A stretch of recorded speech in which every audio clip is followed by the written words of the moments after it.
Gadis barbar pilihan Ustadz tampan. Bab 147. Ikram menunjuk ke arah pondok di mana istrinya dan keempat sahabatnya berada. Mereka sepertinya telah keluar dari kelas, terlihat para ustazah yang mengajar pun ikut keluar.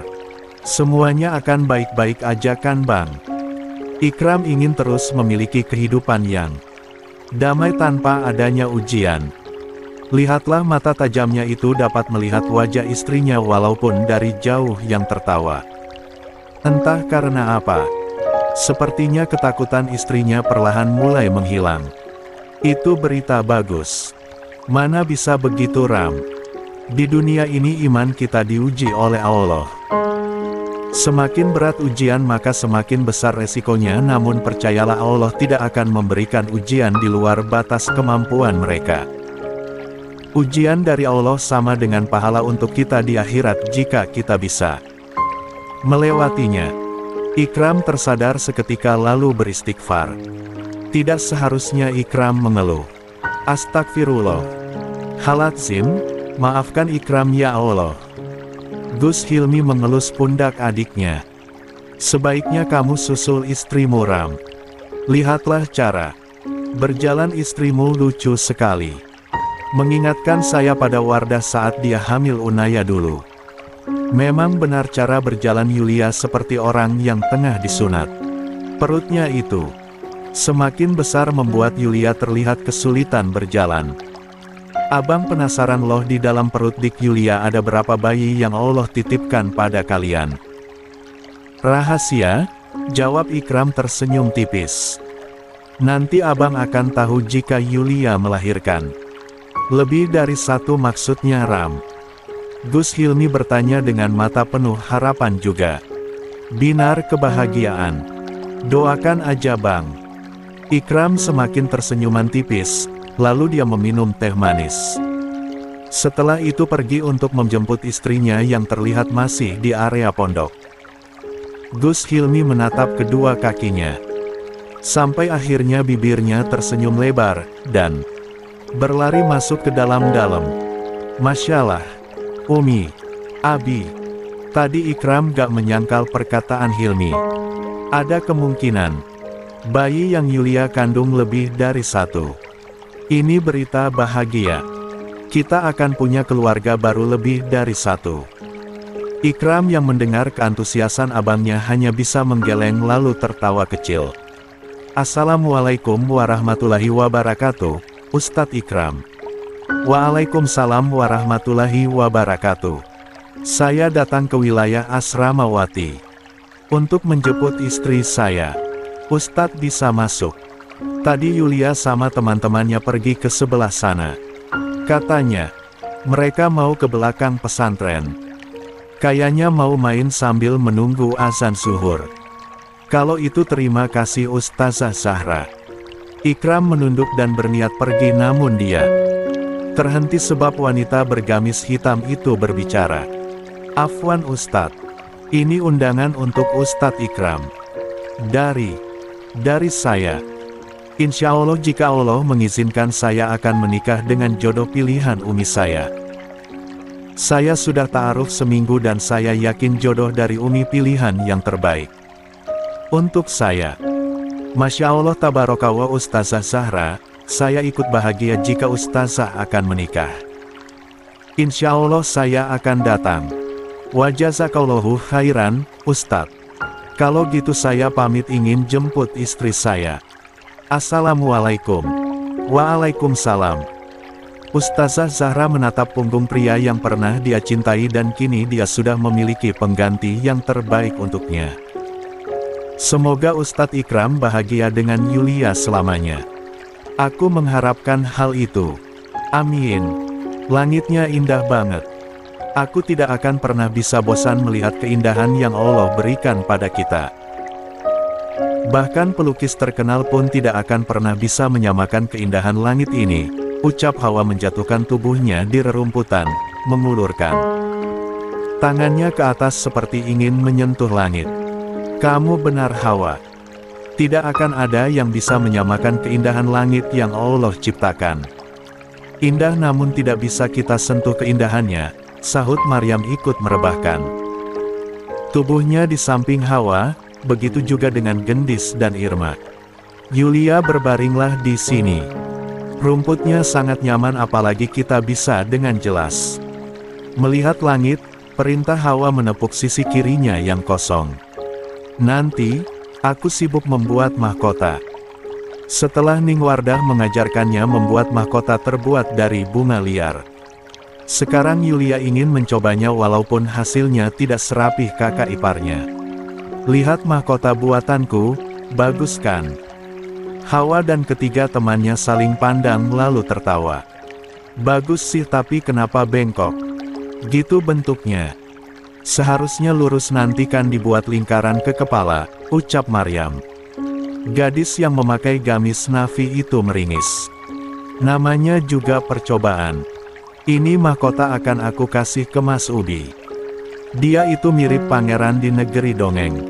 Aku ingin melihatnya. Pakai mahkota bunga buatanku. Pasti Mas Ubi lucu plus tampan pakai mahkota ini. Aku yakin deh Mas Ubaimu itu gak akan pakai mahkotanya Yulia. Iya bener Ustadz Ikram kan selalu jaga imagenya di depan para santri. Hus jangan menghilangkan harapan Yulia. Bisa ajakan Ustadz Ikram mau. Demi nyenengin istri apa coba yang gak bisa Ustadz Ikram lakukan. Ah Maryam kamu memang benar-benar sahabatku yang pengertian. Obrolan mereka harus berhenti saat suara deheman dari belakang terdengar. Maryam dan yang lainnya melihat kedatangan Ustadz Ikram seketika berdiri lalu menyibukkan diri. Mereka, Assalamualaikum. Waalaikumsalam Ustadz Ikram. Saya datang ke sini untuk menjemput istri saya. Zaujati ayo pergi ke dalam. Yulia menepuk gamisnya yang sedikit kotor lalu memberikan mahkota bunga liar berwarna putih yang dia buat. Walaupun tidak seperti mahkota tapi masih bisa dipasangkan di atas kepala. Pakai mahkotanya Mas Ubi. Aku ingin lihat Mas pakai mahkota buatanku. Diam-diam Hawa dan ketiganya melihat. Mereka yakin ustadznya itu tidak akan memakainya. Tapi tunggu, ternyata mereka salah. Malahan Ustadz Ikram tanpa banyak protes memakai mahkota bunga itu sedangkan pecinya dia lepaskan. Hua Mas Ubi seperti pangeran di negeri dongeng. Tampan plus imut banget pakai mahkota buatanku. Ikram tertawa akan reaksi istrinya yang terlihat mengaguminya. Dia mengelus kerudungnya itu dengan lembut. Ayo kita pulang ke dalam Zaujati. Udah mainnya kamu kayak anak kecil tahu buat mahkota bunga kayak gini. Biarin yang penting aku senang Mas Ubi. Kalau gitu ayo pulang soalnya aku haus. Sebelum pergi Ikram menatap keempat para santriwatinya yang menunduk. Syukron. Telah menjaga istri saya. Kami berdua pamit. Assalamualaikum. Sama-sama Ustadz. Waalaikumsalam. Ikram pergi membawa istrinya dari belakang pesantren dengan tangan yang menggenggam hangat istrinya. Hawa dan ketiga sahabatnya mulai menatap punggung kedua pasangan halal itu dengan tatapan penuh kekaguman. Ustadz Ikram benar-benar luar biasa. Dia suami yang begitu baik juga pengertian. Jarang-jarang ada pria yang sepengertian Ustadz Ikram. Kalau ada pria seperti Ustadz Ikram di luar sana betapa beruntung istrinya, komentar Hawa dengan senyuman tipisnya. Alhamdulillah, Ustadz Ikram menemukan jodoh yang tepat. Walaupun Yulia banyak tingkah, dia memiliki hati yang begitu baik. Jangan heran ketika Allah mempersatukan mereka berdua karena Yulia pantas mendapatkan Ikram. Mereka mengangguk setuju akan perkataan dari Maryam. Cara jalan Yulia benar-benar lucu. Lihat ketika Ikram membantu Yulia untuk berjalan. Dia seperti seorang ayah yang membantu anaknya berjalan untuk pertama kalinya. Kamu benar gendis, tapi kasihan juga Yulia harus hamil besar. Entah berapa bayi yang dia kandung hingga perutnya sebesar itu padahal baru berusia 5 bulan loh, sahut Irma. Berapapun bayinya yang penting nanti saat proses lahiran Yulia dan bayinya selamat. Doa Maryam jawab amin oleh mereka. Hati-hati Zaujati. Sekali kamu jatuh akan beresiko pada janinmu. Kenapa juga kamu ada di belakang Mas? Sini di samping Mas aja. Gak mau Mas. Aku berada di belakang juga karena gak mau terkena sinar matahari. Tubuh Mas tinggi jadi bisa halangi mataharinya. Ikram menggeleng dengan heran. Iseng dia berjalan ke samping dan terlihat bayangan istrinya dari belakang mengikutinya. Jalan ke kiri pun istrinya mengikutinya. Dan tawa kecil dia keluarkan. Begitu lucu bayangan istri kecilnya yang mengikuti kemana arah dia melangkah. Mas kenapa jalannya gak lurus aja? Mas sengaja ya? Ikram seketika tertawa kencang. Gak kok sayang. Jelas Mas sengaja. Tahu sebel. Ikram berhenti membuat Yulia mengadu karena wajahnya harus terbentur punggung. Suaminya. Kamu lucu sayang kalau lagi hamil kayak gini. Lucu gimana maksudnya? Ini kening aku sakit tahu. Mana yang sakit Mas bisa sembuhkan dalam hitungan detik. Yulia menunjukkan keningnya dengan wajah cemberut. Sakit nih. Kap. Sakitnya udah hilang. Dan saat itu juga Yulia senyum-senyum sendiri karena mendapatkan kecupan singkat di keningnya. Di sini juga sakit Mas Ubi.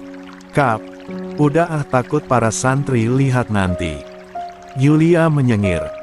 Moodnya kembali baik sekarang karena mendapatkan asupan vitamin. Cium. Dari suaminya. Mataharinya terik banget.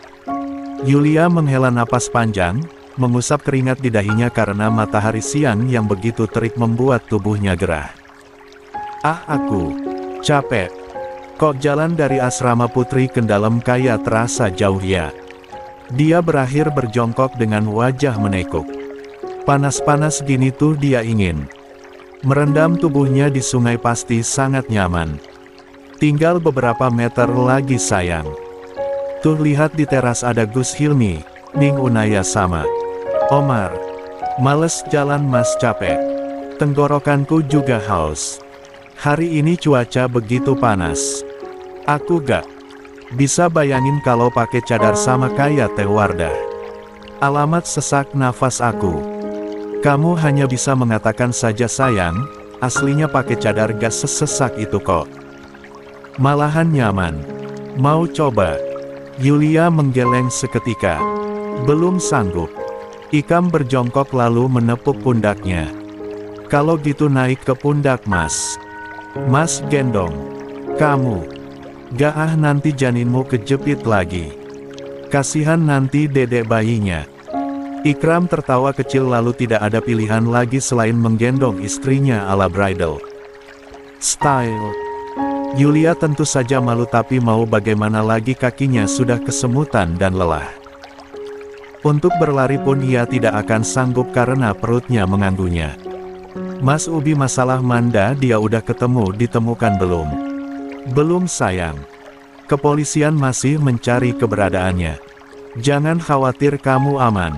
Bersama Mas. Yulia mencoba mengangguk, berusaha untuk tidak memikirkan mantan sahabat toksiknya itu.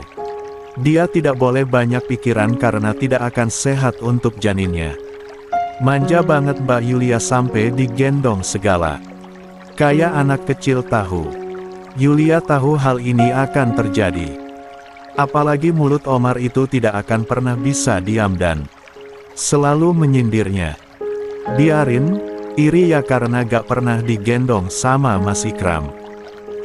Anak laki-laki yang memakai koko putih dan sarung hitam itu mendengus. Omar udah besar gak kayak Mbak umur udah tua tapi tingkah kayak bocah. Yulia melotot seketika. Tua katamu. Berani-beraninya kamu bilang aku tua. Omar. Udah sayang. Tadi kan kamu bilang haus. Ayo kita ke dapur ambil minuman dingin agar tenggorokanmu gak kering. Tapi Mas Omar hina aku tua. Aku gak terima. Wajahku masih muda umurku juga masih 20 tahun. Emang Mbak Yulia udah tua kok, Weli. Omar. Ikram memijat kepalanya yang amat pusing. Jangan ganggu mbakmu, dia lagi sensitif semenjak hamil. Iya deh dasar bumil. Yulia semakin melotot. Emangnya kenapa kalau aku lagi hamil? Aku gendutan ya. Abang mau bawa Unaya keluar. Dia tiba-tiba ingin beli es krim, ucap gue Hilmi yang tidak mau terkena ambukan dari adik iparnya. Iya mbak maaf deh. Omar salah karena ngatain mbak. Tapi Omar gak bilang mbak gendut. Mbak sendiri yang bilang, berarti mbak sadar diri kalau mbak gendutan. Setelah mengatakan itu Omar pergi mengikuti abang pertamanya. Yulia hanya bisa diam dengan mata berkaca-kaca. Udah sayang istighfar. Omar hanya bercanda. Mas juga. Tadi gendong aku berat kan? Jujur deh aku emang gendut makanya mas. Buru-buru suruh aku pergi ke dapur karena mas juga kecapean gendong aku. Astagfirullahaladzim sayang gak. Alasan, mendingan mas pergi aja sana. Aku mau sama Umi. Hanya Umi sendiri yang gak mempermasalahkan tubuhku. Yulia masuk ke dalam-dalam dengan wajah kesalnya. Ikram hanya bisa mengusap wajahnya lalu menghela nafas panjang. Omar kamu benar-benar ya. Kamu yang salah tapi Yulia selalu saja melampiaskan kekesalannya pada saya. Sayang iya mas salah. Maafkan mas ya Zaujati. Jangan ngambek dong. Ikram berlari mendekat, mencoba membujuk istrinya. Kamu mau apa? Mas akan belikan apapun untuk kamu. Asalkan kamu jangan marah. Sayang jangan diemin mas dong. Mas gak bisa didiemin sama kamu. Maafkan mas ya Zaujatiku, sayangku, amiku.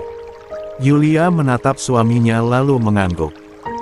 Aku maafkan tapi hari ini bawa aku ke rumah Kak Aisyah dan Kak Rafael soalnya aku rindu kakakku. Ikram mengangguk dengan tegas.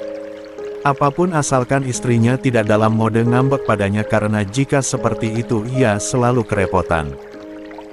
Seharusnya Rafael membawa Aisyah yang telah sah menjadi istrinya ke rumah peninggalan abahnya. Tapi takut istrinya tidak akan betah tinggal di desa dan dia membeli rumah sederhana di dekat Cafe Aureta. Padahal Aisyah mau-mau aja jika tinggal di desa. Tapi Rafael takut istrinya tidak akan nyaman dan tidak bisa menyesuaikan diri di sana. Rumah barunya memang sederhana, namun terasa nyaman. Apalagi halaman depan. Penuh dengan banyaknya tanaman bunga yang terawat karena Rafael dan Aisyah menanam bunga dan mengurusnya. Tetangga pun begitu ramah pada kedua pasutri yang baru tinggal di komplek mereka. Kadang mereka saling mengantar makanan agar hubungan antar tetangga semakin terjalin lebih dekat. Sudah 4 bulan lamanya mereka menikah dan waktu begitu singkat. Mereka melewati kebersamaan dengan rasa canggung walaupun sudah sah menjadi suami istri. Aisyah sadar setelah menjadi istri ternyata suaminya pria yang pemalu. Dia bingung untuk memulainya dan ia pun sama sebenarnya tapi jujur saja selama menikah ia yang selalu duluan membuka diri. Suaminya itu tetap malu-malu. Jika ia tidak memulainya mungkin hubungan mereka akan di tahap saling mengenal tanpa pendekatan. Namun walaupun seperti itu Rafael tipe suami yang pendiam namun perhatian. Dia tidak banyak bicara dan langsung peka apa yang dia rasakan. Contohnya seperti tadi malam. Dia ingin martabak dan Rafael langsung membelikannya tanpa banyak protes. Hal sederhana itu membuat Aisyah bahagia. Walaupun rasa kesal pernah dia rasakan karena suaminya tidak bisa memulainya duluan.